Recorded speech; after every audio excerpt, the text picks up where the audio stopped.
everyone, welcome back to Financial Fridays.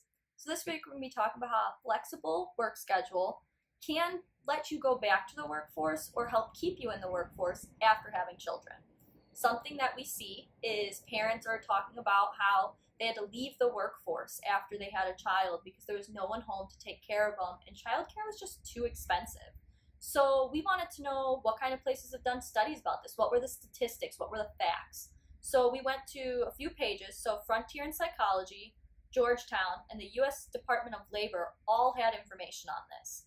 They all talked about how it's about 43% of women and equal part men do have to leave the workforce to take care of children after they're born. And that means that these people are having a loss of career mobility and they're feeling a loss of fulfillment in their personal development. They didn't feel like they were being able to utilize the skills they had prior because everything was needing to be built around this new schedule. So we wanted to see if there were options then. What were the solutions to fix this? A couple of the solutions we found were telecommuting. Telecommuting, for those of you who don't know, is a big trend right now. It's becoming a huge thing actually, where you don't go into the office every day of the week. You go in maybe once or twice a week, but you work from home. So you're calling in on the phone, you're FaceTiming, you're Skyping.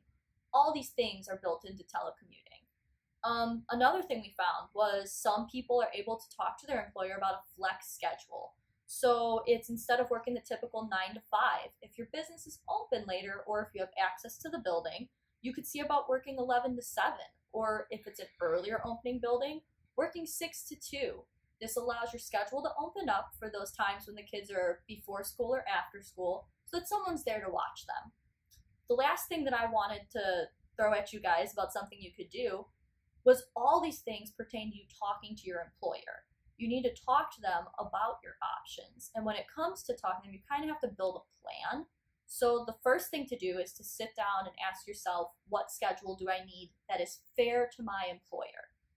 Yes, it needs to be good for you, but it also needs to be something fair of you to ask from your employer or from a potential employer. So set that as your first step of your plan, to set a fair standard. The next thing would be to understand you need to have a trial period. So when you go talk to your employer about this, you leave a time period for them to think about it. It doesn't need to be you need an answer right away. They need to be able to think about, would this work into our company and what we are looking for from our employees? And then the last thing would just to be honest with them and understanding that they may say no and that other employment options are able to be sought after. So I hope you guys enjoy these kinds of things, and I hope that this kind of gave you some answers and some helpful tips towards what you're wanting in the workforce after having children. Thank you for listening, and we look forward to seeing you next week. Bye.